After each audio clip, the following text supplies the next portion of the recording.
Good morning student. तो आइए देखते हैं क्लास 11 का द एड्रेस, जो बाकी बचा हुआ पार्ट था उसको, है ना। तो oh you know about them, she had turned round and brought me my tea, she loved my mother says it is unique, we have got lot more, she pointed round the room, see for yourselves, है ना। तो यहाँ पर क्या हो रहा है कि वो लड़की बोल रही है वो आप उनके बारे में जानती हैं करके, वह मुड़ी और मेरे लिए, है ना, मेरे लिए चाय लेकर आए। वह हंसी, मेरी माँ कहती है यह पुरानी है, हमारे पास ऐसे बहुत से हैं। उनके कमरे में चारों तरफ इशारा किया, खुद ही देख लो करके, है ना। तो स्टूडेंट अब क्या हो रहा है, जो उसकी लड़की है वो पूरे जितने भी पुरानी चीज़ें हैं उनके बारे में लेखिका को बता रही है। I had no need to follow her hand, I knew which things she meant, I just looked at the still life over the tea table, as a child I had always fancied the apple on the power plate, है ना। तो यहाँ पर क्या हो रहा है student, मुझे उनकी सहायता की ज़रूरत नहीं थी, मुझे मालूम था उनका अभिप्राय किन चीज़ों से था। मैं चाय पीने की मेज पर ठहर गई, जिंदगी को देख रही थी। एक बच्ची के रूप में मैंने हमेशा ही जस्ते के प्लेट पर एक सेब रखे होना मुझे सदा आकर्षित कर रहा था, है ना। We use it for everything, she said once. We even ate off the plates hanging there on the wall. I wanted to so much, but it wasn't anything special. I had found the burn mark on the tablecloth. The girl looked questioningly at me.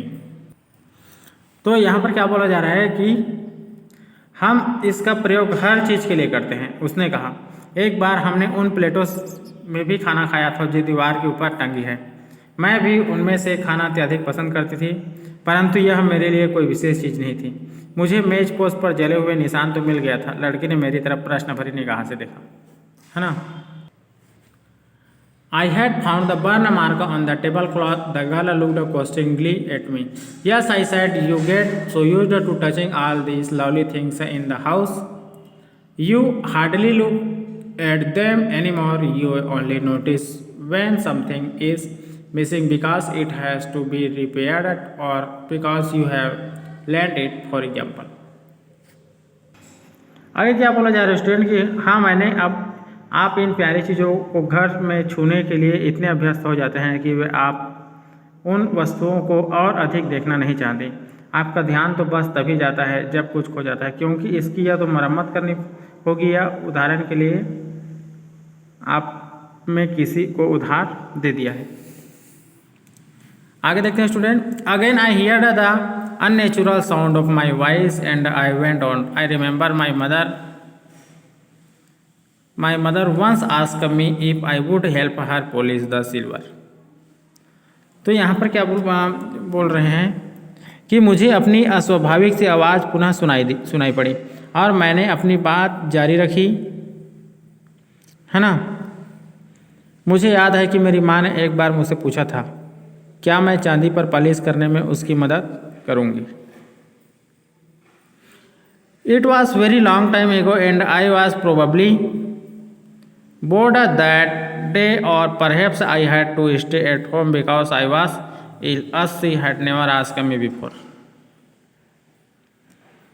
यह बात बहुत पहले की है और मैं संभवतः मैं उस दिन घर पर बैठी बोर हो रही थी, या शायद मुझे घर पर ही रुकना पड़ा था क्योंकि मैं बीमार थी, क्योंकि पहले उसने मुझे ऐसा करने को कभी नहीं कहा था। I asked her which silver the mint and she replied surprised that it was the spoon fork and news, for of course, and that was the strong things. I didn't know the